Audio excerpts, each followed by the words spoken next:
Hello and welcome all to this yet another amazing session. Students, today I am going to discuss previous year questions of periodic properties part 04. 3 parts has been already discussed in previous videos. If you want to watch, then go to in description box. The link is in description. So let me introduce myself. I am Prajwal Singh, BTech first year student. So without wasting your time, let us start now.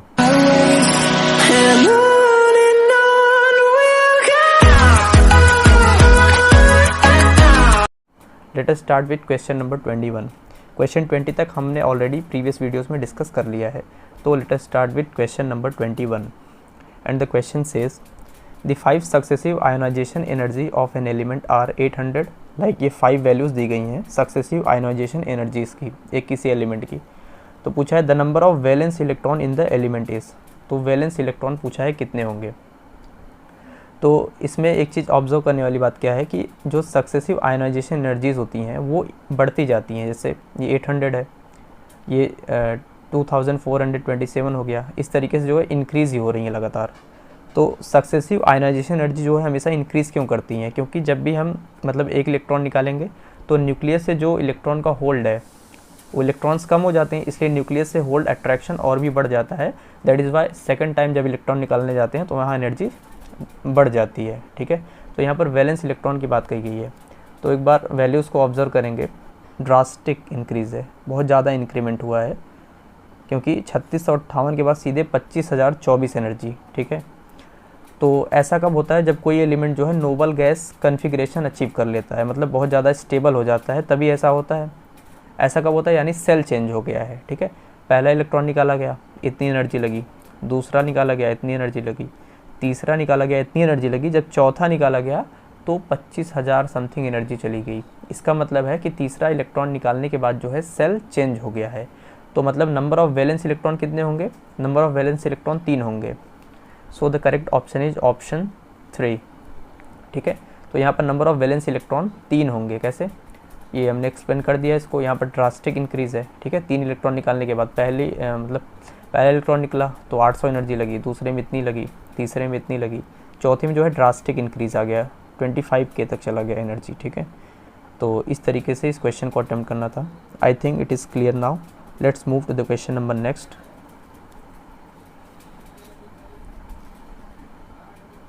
Question number 22. The elements with atomic number 101 and 104 belongs to respectively. ठीक है, atomic number दिया है और respective group पूछा है इनका. ठीक, तो एक चीज़ आप नोटिस करें, एक चीज़ आपको याद रखना है कि जो लेंथेनॉइड सीरीज होती है वो एटॉमिक नंबर 58 to 71 तक होती है. ठीक है, और जो एक्टिनॉइड सीरीज होती है वो 90 to 103 तक होती है एटॉमिक नंबर. ठीक है, तो ये 2 चीज़ें हमेशा याद करके रखिए. ठीक है, बहुत काम की चीज़ें हैं. ठीक, तो यहाँ से डायरेक्टली आप क्या देखेंगे कि जो 101 है वो एक्टिनॉइड्स में लाई करेगा. ठीक है, तो 101 तो एक्टिनॉइड्स में लाई करने वाला है. ठीक, 101 जो है एक्टिनॉइड्स में लाई कर रहा है. तो ऑप्शन इस क्या क्या हो सकते हैं? या तो सेकंड हो सकता है या तो थर्ड हो सकता है. ठीक, ये ऑप्शन 1 और ऑप्शन 4 तो अब हो नहीं सकते. ठीक है, क्योंकि ये दोनों ऑप्शन में से कोई ना कोई सही है, क्योंकि 101 हमको पता है किस में लाई करता है, एक्टिनॉइड्स में लाई करता है. ठीक, अब ग्रुप 6 और ग्रुप 4. ठीक है, तो पहले ऑप्शन 2 चेक करते हैं. ग्रुप 6 क्या होता है? फर्स्ट ग्रुप और सेकंड ग्रुप क्या क्या होते हैं वो तो पता है, alkali metal, alkali earth metal. जो थर्ड ग्रुप होता है वो स्कैंडियम से स्टार्ट होता है, स्कैंडियम. उसके बाद टाइटेनियम, वेनेडियम, क्रोमियम, मैग्नीज, इस तरीके से. ठीक है, तो ये थर्ड ग्रुप है. Third, fourth, fifth, sixth group जो है क्रोमियम वाला है. ठीक, तो क्रोमियम वाले ग्रुप में क्या क्या आते हैं? Cr क्रोमियम, मोल्बिडनम और जो होता है टंगस्टन, W. ठीक, इसके नीचे एक रेडियो एक्टिव एलिमेंट होता है. ठीक है, देखते हैं टॉपिक नंबर कैसे निकालते हैं इसका टॉपिक नंबर होता है 24. ठीक है, अब 24 में 18 ऐड करेंगे तो कितना हो जाएगा? 42. ठीक, 42 में जो है 32 और ऐड करेंगे तो हो जाएगा 74. ठीक, अब 74 में फिर 32 ऐड करेंगे तो हो जाएगा 106. यहाँ जो एलिमेंट आएगा उसका एटॉमिक नंबर है 106, ठीक। और ये 104 के बारे में पूछ रहा है, दैट मीन्स ये ग्रुप 6 का तो नहीं है, तो ग्रुप 4 का हो सकता है, ठीक है। तो ग्रुप 4 कौन सा है? टाइटेनियम वाला। तो टाइटेनियम, जर्कोनियम, हॉफनियम और यहाँ पर आता है कोई एलिमेंट आएगा रेडियो एक्टिव वाला, ठीक है। तो हॉफनियम का एटॉमिक नंबर हमको पता है कितना होता है, 72, ठीक है। तो 72 में जो है 32 और ऐड कर देंगे अगर, तो कितना हो जाएगा, 2 2 4 7 3 10, ठीक है। तो 104 ये एटॉमिक नंबर है और इसी एटॉमिक नंबर के बारे में पूछ रहा है, मतलब ये जो एलिमेंट है ये ग्रुप 4 से बिलोंग करने वाला है और 101 जो है किससे बिलोंग करने वाला है, एक्टिनॉइड से। So the correct option is option 3। I think it is clear. Let's move to the question number next, question number 23। The ionic radii of O2 minus F minus Na plus and Mg2 plus are in the order, ठीक है। Again एक iso electronic का question फिर से, ठीक है। तो iso electronic का साइज जब भी निकालना हो तो बस एक ही ट्रिक अप्लाई करना है, क्या, आइसो इलेक्ट्रॉनिक का जो साइज होता है that is inversely proportional to the atomic number of the elements, ठीक है। मतलब जिस एलिमेंट का एटॉमिक नंबर जितना कम होगा उसकी साइज उतनी ज़्यादा होगी। तो एटॉमिक नंबर ऑक्सीजन का होता है 8, फ्लोरीन का होता है 9, सोडियम का होता है 11, मैग्नीशियम का होता है 12, ठीक। तो सबसे लोएस्ट एटॉमिक नंबर किसका, ऑक्सीजन का, दैट इज़ वाई इसकी साइज सबसे ज़्यादा हो जाएगी। फिर उसके बाद फ्लोराइड आयन हो जाएगा, फिर उसके बाद Na+ हो जाएगा, देन सबसे छोटा जो हो जाएगा दैट इज़ Mg2+, ठीक है। तो ऑप्शन में आइडेंटिफाई करें कौन सा ऑप्शन सही है। So I think option 2 is correct, ठीक है। O2 minus F minus Na+ Mg2+, ठीक, clear. Let's move to the question number 24। The process that is not endothermic in nature is, 4 सितंबर 2020 का क्वेश्चन है, ठीक। दो प्रोसेस आपको हमेशा मिलेंगे, कौन कौन से, एक इंडोथर्मिक प्रोसेस, एक एक्सोथर्मिक प्रोसेस, ठीक है। इंडोथर्मिक प्रोसेस का मतलब क्या होता है, ऐसा प्रोसेस जिसमें एनर्जी रिक्वायर्ड होती है, मतलब जिस प्रोसेस को करने में या जिस रिएक्शन को कैरी आउट करने के लिए एनर्जी रिक्वायर्ड होती है, ठीक है, उसको बोलते हैं इंडोथर्मिक प्रोसेस। और ऐसे प्रोसेसेस या ऐसी रिएक्शन जिसमें एनर्जी खुद रिलीज होती है उसको बोलते हैं एक्सोथर्मिक प्रोसेस। एक्सोथर्मिक प्रोसेस उसको बोलते हैं, ठीक है। तो इसमें आइडेंटिफाई करना है कि कौन सा जो है इंडोथर्मिक प्रोसेस नहीं है, ठीक है। तो ऑप्शंस देखते हैं। आर्गन है, आर्गन क्या क्या होता है, ऑक्टेट कंप्लीट होता है, कन्फिग्रेशन स्टेबल कन्फिग्रेशन है बिल्कुल, ठीक है। उसको इलेक्ट्रॉन ज़बरदस्ती दिया जा रहा है, इसका मतलब ये डिस्टेबलाइज हो रहा है, ठीक है। तो ऑब्वियसली आर्गन जो है इलेक्ट्रॉन लेना नहीं चाहता, इसको दिया जा रहा है, तो ये प्रोसेस जो है इसमें एनर्जी हमको उल्टा लगानी पड़ेगी, एनर्जी रिलीज़ नहीं होगी, ठीक है।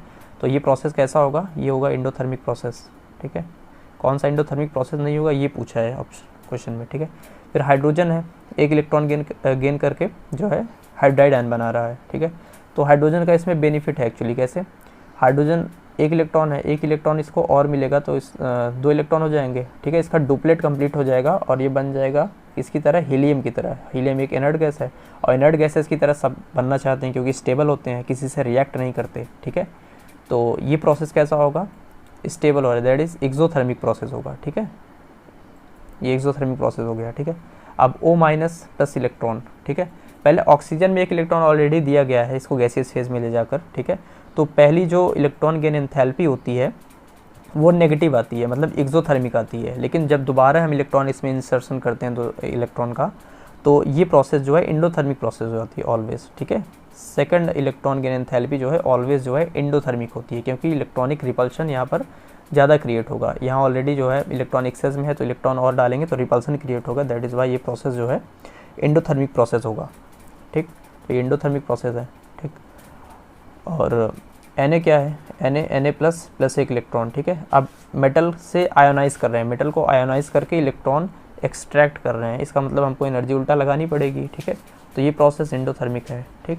तो कौन सा प्रोसेस एक्सोथर्मिक प्रोसेस है, यहाँ पर क्लियरली देख सकते हैं ऑप्शन 2 इज़ करेक्ट, ठीक है। ये एक्सोथर्मिक प्रोसेस, ये मैंने पूरा एक्सप्लेन किया कॉन्सेप्ट समझाने के लिए, ठीक है। तो I think it is clear. Let's move to the question number 25, ठीक। The correct order of the ionic radii of this, ठीक है। तो अगेन आइसो इलेक्ट्रॉनिक का क्वेश्चन, ठीक है। बहुत सारे क्वेश्चन आइसो इलेक्ट्रॉनिक के पूछे जाते हैं, ठीक है। इसमें ऑप्शन भी नहीं लिखा है, ठीक। ऑप्शन जानबूझ के नहीं लिखा है क्योंकि ऐसे बहुत से क्वेश्चन कर चुके हैं, ठीक है। तो ये क्वेश्चन तो बकवास है, बिल्कुल कर सकते हैं आप, ठीक। कैसे? एटॉमिक नंबर के ऑर्डर में अरेंज कर लीजिए, इसका एटॉमिक नंबर सबसे छोटा, उसकी साइज सबसे ज़्यादा। नाइट्रोजन का 7 होता है एटॉमिक नंबर, ऑक्सीजन का 8, फ्लोरीन का 9, मैग्नीशियम का 12, सोडियम का 11 और एल्यूमिनियम का जो है 13, ठीक है।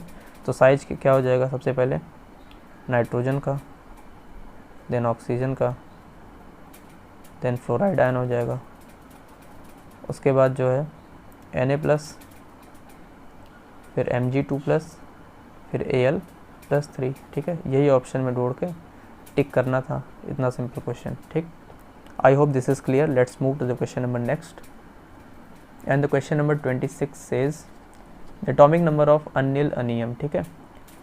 तो सिंपल है, अन का मतलब हो जाएगा 1, नील का मतलब 0, अन का मतलब अगेन 1, ठीक है। तो एटॉमिक नंबर इसका कितना निकल के आ रहा है? 101, ठीक। तो ये जो है न्यूमेरिकल क्वेश्चन में पूछा गया था, सिंपल क्वेश्चन इंटीजर टाइप में, ठीक। I think it is clear. Let's move the question number next, question number 27 the atomic radius of Ag is closest to, ठीक है। किसके अप्रॉक्सीमेटली जो है Ag का जो एटॉमिक रेडियाई है वो इक्वल होता है, ठीक।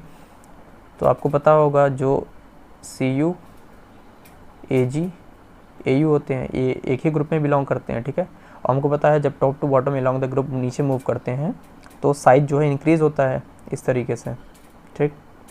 लेकिन इसके एटॉमिक नंबर्स कितने हैं? Cu का होता है 29, इसका होता है 47, ठीक है। और Au का कितना हो जाएगा? 47 में 32 ऐड कर दीजिए, 79, ठीक। तो 79 है, ठीक। और 72 से मतलब सीरियम से एटॉमिक नंबर 58 से जो है लेंथेनॉइड कॉन्ट्रैक्शन शुरू होता है, ठीक है। लेंथेनॉइड कॉन्ट्रैक्शन होता है क्या? इसको शॉर्ट में समझ लीजिए। लेंथेनॉइड कॉन्ट्रैक्शन क्या होता है? एफ जो सबसेल होता है उसकी पुअर सील्डिंग की वजह से लेंथेनॉइड कॉन्ट्रैक्शन होता है। क्यों? कि एफ ऑर्बिटल है, ठीक है, उसके बाहर के जो इलेक्ट्रॉन है, उसके आउटर मोस्ट शेल के जो इलेक्ट्रॉन है उसको न्यूक्लियस जो है आसानी से अप्रोच कर सकता है और अट्रैक्ट करता है, ठीक है। और जो इसकी पुअर सील्डिंग है इसकी वजह से जो है साइज बहुत कॉन्ट्रैक्ट हो जाती है, ठीक है। मतलब साइज जितनी बढ़नी चाहिए थी बढ़ के और उल्टा कम हो जाती है, ठीक है। तो इसको बोलते हैं लेंथेनॉइड कॉन्ट्रैक्शन, ठीक। तो यहाँ Ag से Au तक साइज जो है इंक्रीज़ होना चाहिए था, लेकिन ड्यू टू लेंथेनॉइड कॉन्ट्रैक्शन जो है Ag और Au की साइज जो है अप्रॉक्सीमेटली जो है बराबर हो जाती है, ठीक है। सो the correct option is option 1, ठीक है। इसमें मेन चीज़ क्या थी? लेंथेनॉइड कॉन्ट्रैक्शन समझना था। यहाँ Ag Au में जो है लेंथेनॉइड कॉन्ट्रैक्शन लगता है, और ये कहाँ से स्टार्ट होता है lanthanoid contraction? From the atomic number 58, ठीक है। 58 के बाद से सारे एटॉमिक नंबर पे लगने लगता है ये लेंथेनॉइड कॉन्ट्रैक्शन, ठीक है। तो इसका एटॉमिक नंबर 79 है, तो यहाँ लेंथेनॉइड कॉन्ट्रैक्शन, इसकी साइज़ बढ़नी चाहिए थी लेकिन न बढ़ के जो है ये लगभग बराबर हो गई ड्यू टू लेंथेनॉइड कॉन्ट्रैक्शन, ठीक। डिक्रीज भी नहीं हो गई लेकिन बराबर हो गई, ठीक। I hope this is clear. Let's move to the question number 28। The question says the size of isoelectronic species is affected by, ठीक है। ये क्लोराइड आयन, आर्गन और Ca2+ दिया, सब में जो है कितने इलेक्ट्रॉन है? 18, ठीक। कैसे? इसका एटॉमिक नंबर 17 है, इसका 18 है, इसका 20 है, ठीक है। तो दो पॉजिटिव चार्ज हैं तो इस पर 18 इलेक्ट्रॉन, ठीक है। आर्गन पे 18 इलेक्ट्रॉन और क्लोरीन पे जो है 17, एक नेगेटिव चार्ज, तो 18 इलेक्ट्रॉन हो गए, ठीक है। The size of isoelectronic species affected by, ठीक है। तो किसके द्वारा, मतलब फैक्टर क्या है आइसोइलेक्ट्रॉनिक स्पीसीज के साइज को अफेक्ट करने का फैक्टर क्या है, ठीक है। तो azimuthal quantum number of valence shell, दूसरा ऑप्शन है electron electron interaction in the outer orbitals, principal quantum number of valence shell, और फोर्थ है न्यूक्लियर चार्ज, और nuclear charge is the right answer, ठीक है। क्योंकि नंबर ऑफ इलेक्ट्रॉन सब में सेम है, ठीक है। क्या चीज़ अफेक्ट करेगी? Number of protons he affect करेगी साइज। कैसे? क्योंकि Cl में जो है 17 प्रोटॉन होंगे, ठीक। That is nuclear charge, atomic number जिसको बोलते हैं, ठीक। इसमें हो जाएगा 18 प्रोटॉन, इसमें हो जाएगा 20 प्रोटॉन, ठीक है। तो इसमें नंबर ऑफ प्रोटॉन सबसे ज़्यादा है, न्यूक्लियर चार्ज सबसे ज़्यादा है, दैट इज़ वाई इसकी साइज जो है सबसे छोटी हो जाएगी, ठीक है। और इसमें नंबर ऑफ प्रोटॉन्स जो है सबसे कम है, ठीक है, जिसकी वजह से इसकी साइज जो है सबसे ज़्यादा इंक्रीज़ होगी। तो यही एक फैक्टर है जिसकी वजह से न्यूक्लियर चार्ज, ये ऑप्शन करेक्ट है, ठीक है। और भी ऑप्शंस में एजीमुथल क्वांटम नंबर, ये तो सबसेल्स के बारे में इंफॉर्मेशन देता है, ठीक है, ये कोई सही एक्सप्लेनेशन नहीं है इसका। इलेक्ट्रॉन इलेक्ट्रॉन इंट्रैक्शन, ठीक है, इलेक्ट्रॉन इलेक्ट्रॉन रिपल्शन के कारण बोल रहे हैं, आइसोइलेक्ट्रॉनिक स्पीसीज की साइज इफेक्ट, ये भी रीज़न नहीं है, ठीक। Principal quantum number valence shell, ये तो सेल की साइज वगैरह बताती है, ठीक है। तो जो मोस्ट अप्रोप्रिएट ऑप्शन है वो that is option 4 is correct. I think it is clear, ठीक है। तो आज का लेक्चर बस यहीं तक, बाकी चीज़ें नेक्स्ट लेक्चर में डिस्कस करेंगे। तो जाने से पहले वीडियो पसंद आई हो, इन्फॉर्मेटिव लगी हो तो वीडियो को डेफिनेटली लाइक करें, इसको अपने फ्रेंड्स के साथ ज़्यादा से ज़्यादा शेयर करें ताकि मैक्सिमम लोगों को इसका बेनिफिट हो। और इसी तरह के एजुकेशनल वीडियोस के लिए हमारे चैनल को सब्सक्राइब करें और नोटिफिकेशन बेल आइकन को प्रेस कर दें, ठीक है, ताकि फ्यूचर में जब भी मैं इस तरह के वीडियोस अपलोड करूं तो उसकी नोटिफिकेशन आपको मिलती रहे। तो मिलते हैं नेक्स्ट वीडियो में।